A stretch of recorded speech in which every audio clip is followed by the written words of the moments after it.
name is Marilyn from Westbend, Wisconsin. I'm 62 years old now. I want to look great and I want to look my age. I don't want to try to hold on to hairstyles or makeup things that I used to do for 40 years.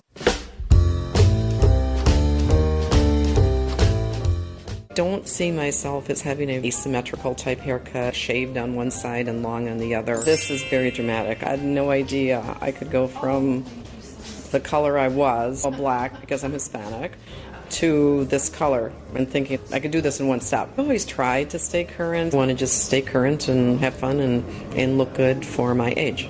This is one of the best times that I have had in a long time. When I stepped out to the ladies' room and I looked in the mirrors, do you have like audio in this bathroom? Because I looked in the mirror and said, who is this person?